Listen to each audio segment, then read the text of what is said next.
Hello, friends, and thanks for downloading another weekly episode of the Money Girl podcast. My name is Laura Adams. I'm an award-winning personal finance author who's been hosting this show and publishing books, ebooks, and audiobooks since 2008.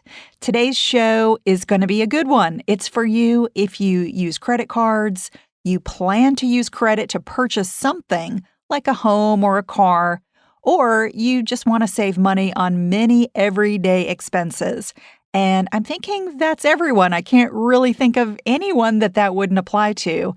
Plus, I'm going to give you even more benefits that you get when you've got good credit. So this is a show that was inspired by a voicemail question that you'll hear in just a moment. But this is episode number 583. Your guide to building credit using credit cards responsibly. And I'm glad to have you tuning in today. Hi, Laura Adams.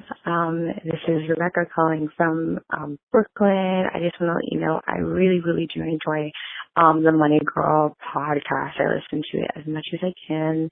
As a 24-year-old with a new job, managing money, and is super, can seem very scary, but your podcast has really helped with helping with to ease that kind of confusion and anxiety.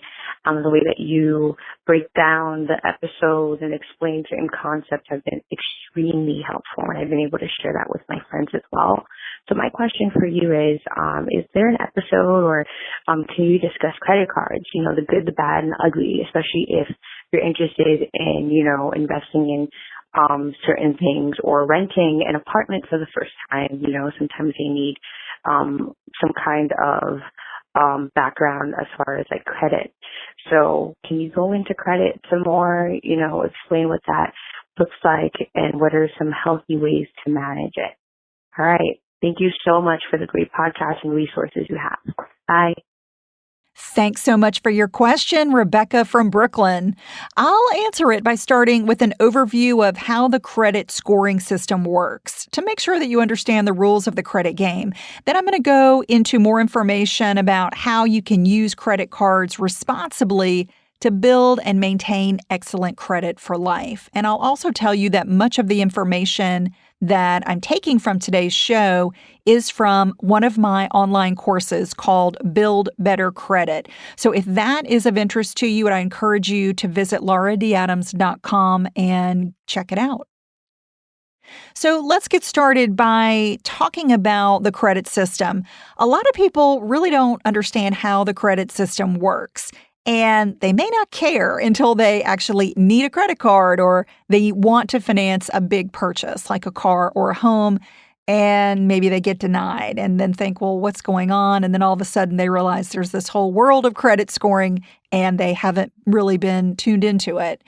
I really can't blame people who don't know much about credit because most of us are never taught about credit in high school or in college. So it's no wonder that many people are struggling to improve their credit. If you don't understand all the components that factor into your credit scores and your credit rights and the various ways to build credit, I would say that you're at a serious disadvantage. So I hope this show will help bring some of the key issues to light. So let me give you an overview of the system. What happens is information about you gets reported to one or more credit bureaus that maintain the data in your file, and your file is known as your credit report. Then companies who want to understand more about your credit history, they pay the bureaus for your information. So what you need to understand is that credit bureaus don't make lending decisions. They're just the keeper of the data. They maintain your credit file, and their job is to maintain it accurately. But credit reports can be huge. So companies want a very quick way to evaluate you. And so that's why credit scores were designed. They're basically a snapshot of your current credit information. And your credit situation is changing all the time based on what's happening with your credit accounts. Another misunderstanding about credit is that There's just one credit score. A lot of people believe that, and it's definitely not true. Credit scores are calculated from the information in your credit reports, and there are literally hundreds of different credit scoring models in use. So we all actually have many credit scores, not just one. Some credit scores are proprietary systems that lenders create for themselves, and then others are well known. You may have heard of the FICO score, FICO. It stands for the Fair Isaac Company that created it. But even FICO offers dozens of different scores. There are newer versions and some just for specific types of products, such as mortgages, credit cards, and auto insurance. FICO also markets different scores that are custom made for each of the nationwide credit bureaus. And the nationwide credit bureaus are Experian, Equifax, and TransUnion. And all of these different scores are just a little different. They tweak the underlying algorithms for different scores and then roll these products out periodically. So if we want to just talk specifically about the FICO score, it is on a scale that ranges from 300 to 850. So a lot of people believe that, oh my gosh, I have to have an 850 score. Well, more than half the United States population has a FICO score of 700 or higher. Many lenders will use a FICO score of 740 as the cutoff for having excellent credit. So if you're over 740, you're considered excellent. And if you're below 740, you're probably considered, very good. But above 740, in some cases, might be the cutoff for getting the very best rates and terms for a credit product like a loan or even the best rate on a credit card. But as I mentioned, there's a lot of other scores out there. TransUnion has one that's called Trans Risk. That Trans Risk score ranges from 300 to 850 as well. And Equifax has a credit score that ranges from 280 to 850. Experian has a score that ranges from 360 to 840. And there's a score that all of the credit bureaus created together called Vantage Score, which ranges from 501 to 990. So you can see that there are some similarities, but no two credit scores are exactly the same. Each credit scoring model or system evaluates you a little differently and gives you different grades, if you will. And some even give you a letter grade instead of a number. So there's a lot of variety out there. And no matter which type or brand of credit score that a company or individual uses to evaluate you, scores are simply a snapshot of your credit information in time. So it's something that's going to change on a daily or monthly basis. Your score that you had last month may not be the same score that you got this month. They're always going to vary a little. As new information is added to your credit reports and old information gets deleted, your scores are just going to change. The higher your score, the better. Obviously, that means the more trustworthy and responsible that you will appear to potential creditors. So I don't want you to worry about seeing or keeping track of every possible credit score because that would really be impossible to do and it doesn't matter. So instead of getting caught up in the nuances of different credit scoring models, I want you to focus on the big picture. The big picture is to concentrate on what's in your control, and that's improving your financial behavior so that more positive information gets added to your credit reports. And when that happens, you're going to be in good shape. Another important concept to understand about the credit system is that every person has his or her own credit reports and credit scores. In the United States, your credit data is compiled and tracked by your Social Security number. So that means any resident who qualifies for a Social Security number can build a credit file in the United States. Your credit information is never merged with someone else's, even when you're married.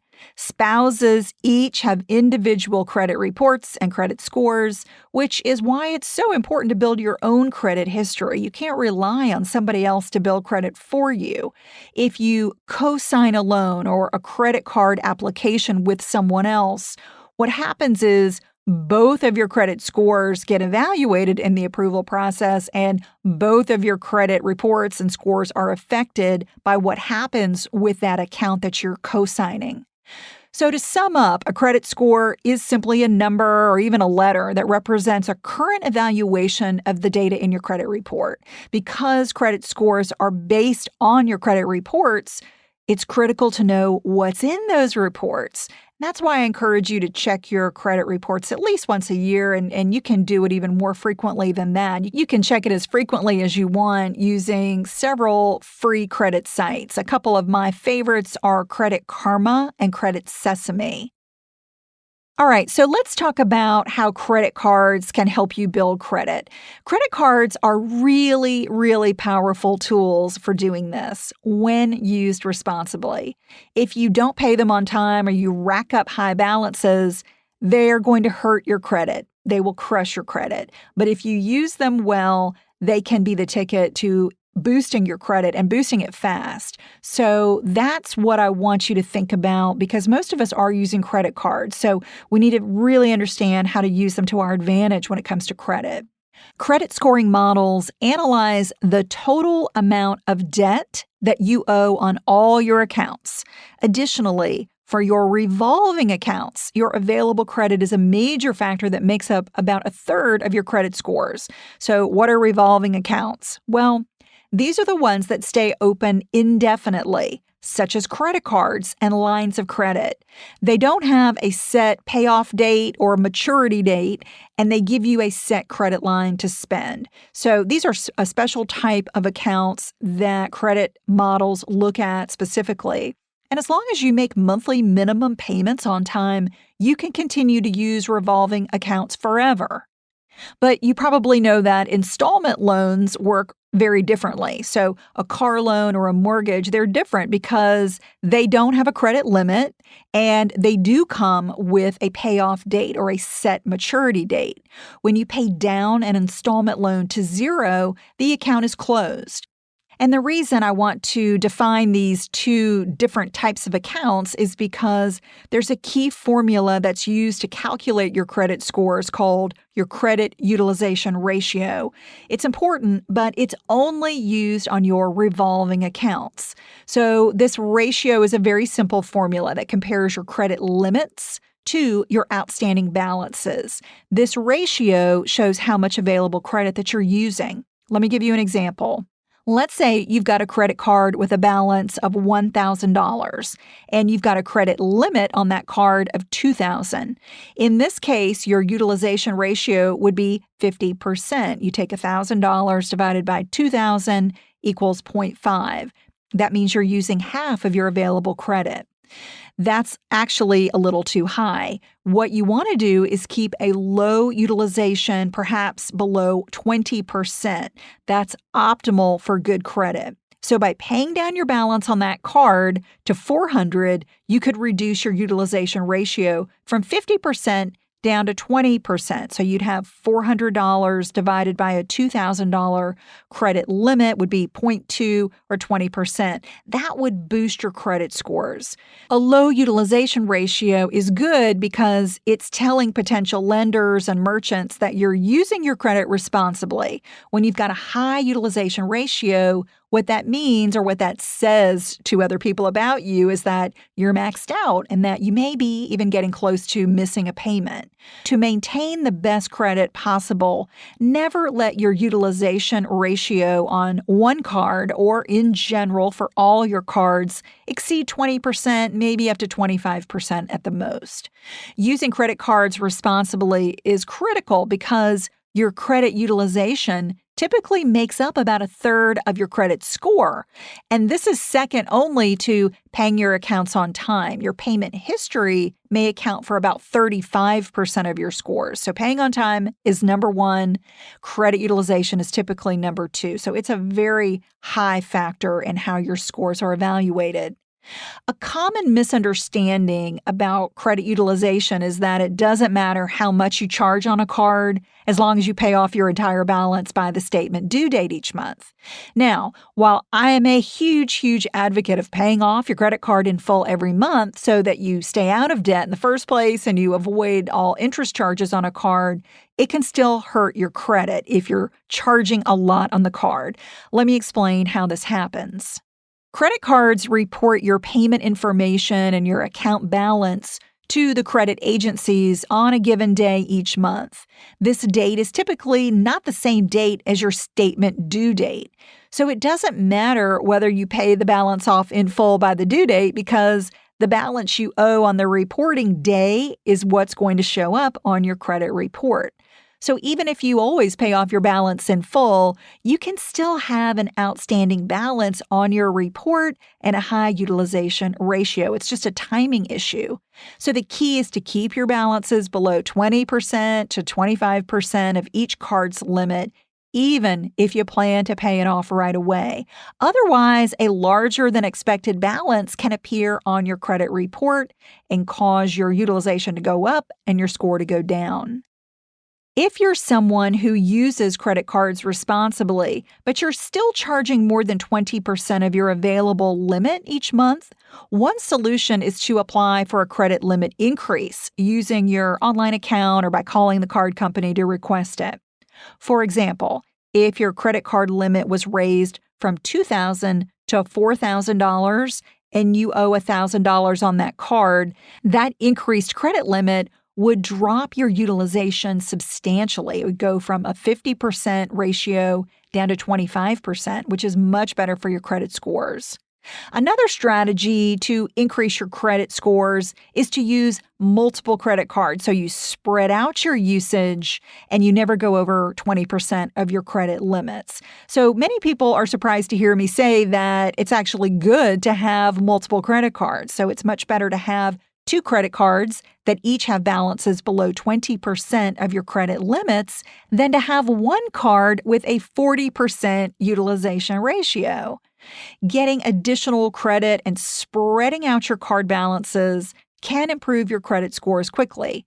But again, you've got to use them responsibly. If you've got multiple cards and you just end up maxing them out, they're not going to help you build credit. Also, as I mentioned, remember that your credit scores factor in both your ratio on an individual revolving account as well as on the total of all of your revolving accounts. As I mentioned, if you want to learn a lot more about taking control of your credit and pursuing your financial dreams, I would recommend that you check out my online class, Build Better Credit, the Ultimate Credit Score Repair Guide. It's going to teach you all aspects of building credit from scratch, also how to prepare for a major purchase and to deal with creditors wisely. One aspect of credit that does take a lot of people by surprise is that even if you don't want a credit card or even if you don't want a mortgage, credit affects your finances in many ways. So, if it's your goal to build credit so you can qualify for a mortgage or another large loan, that's fantastic. Having higher credit scores is definitely going to make sure that you get approved for the best terms and the lowest interest rates. But in addition to cutting interest, your credit is going to affect a lot of other things because many companies and industries use credit to evaluate you, even if they're not giving you a loan or a credit card. So I'm going to give you 6 ways that credit affects your finances, even when you don't borrow money. The first is employment. Employers in most states have the right to check your credit reports with your permission. Although the credit report available for employers to see is slightly different than the version that a potential lender can see, it can still reveal any financial problems that you might have. Checking your credit is common for certain jobs and industries, such as working in finance or being in upper management, and it's becoming a more widely used practice for all types of job screenings. The idea is that if you've got a poor credit history, you might not be disciplined or responsible when handling money. And I think many employers also feel that if you're going through financial problems, you may have the potential to steal or that you'll be distracted at work due to troubles and, they may not offer you a job. I'm not saying whether that's right or wrong, but that's just the fact. So again, it has to be done with your permission. So they'll give you a slip to sign to say that that's part of their process for job application reviews. All right, the second way that your credit will affect you is leasing. Most landlords, property managers, and leasing companies check your credit as part of the application process to make sure that you're likely to pay your rent on time. So if you've got poor credit, you're probably going to get turned down to lease, or you may even have to pay a larger security deposit. The third way credit affects you are cell phone contracts. Cell phone companies check your credit when you apply for a new contract, again, to make sure that you're going to pay their bill. So if you've got poor credit, you could be charged higher rates. You might have to pay a higher security deposit, or you may not qualify for top-tier wireless plan offers. The fourth way is your utilities. Credit also plays a big role in utilities, such as water, gas, power, and cable. Having poor credit makes these services more difficult to get, and you might have to pay a hefty security deposit or even get someone with good credit to co-sign your application in extreme cases. You may even have to get a letter of guarantee from someone who says they'll pay your utility bill if you don't. The fifth way is auto insurance. Auto insurance is regulated by states, so the rules vary depending on where you live. While no state allows credit to be the only factor in setting auto insurance rates, a few states have banned its use completely, but a majority of states will use it to evaluate the rate that you have to pay for auto insurance. And number 6 is home insurance. Just like with auto insurance, home insurers also use your credit when setting rates for home insurance, condo insurance, and even renter's insurance. Again, no state allows credit to be the only factor in setting insurance rates. This is not a complete list of all the ways that credit can affect your finances, but I think they're the most common and maybe the most eye-opening. The main point to remember is that when you build credit, not only do you become eligible for credit accounts, but you're going to save money and improve your overall financial life in many ways. Thanks to Rebecca for sending in her voice message. If you would like to send in a message as well, just call us. We're at 302-364-0308. That is the Money Girl line to leave your message. Again, 302-364-0308. And before we go, I'd like to invite you to sign up for my weekly updates. If you would like to get a short email filled with tips, tools, and resources, be sure to sign up. You can find that at lauradadams.com, or you can text GET UPDATES with no space to the number 33444. And if you're not into email, another great way to stay in touch with me is to follow on Instagram at Laura D. Adams, or join my private Facebook group called Dominate Your Dollars. There are thousands of folks in this group who are doing some amazing things. They're shaping up their financial lives. They're helping other people. It's a really great group of folks who are asking good questions and also giving really good answers. And I'm in there as much as I can. If you'd like to join, just search for Dominate Your Dollars on Facebook, or text dollars, DOLLARS, to that same number, 33444. Money Girl is produced by the audio wizard Steve Rickyberg with editorial support from the lovely Beata Santora. If you've been enjoying the show, please give us a rating or review on Apple Podcasts. That's an easy, free way to give back to the show and show your support. You might also like the backlist episodes and show notes available at quickanddirtytips.com. That's all for now. I'll talk to you next week. Until then, here's to living a richer life.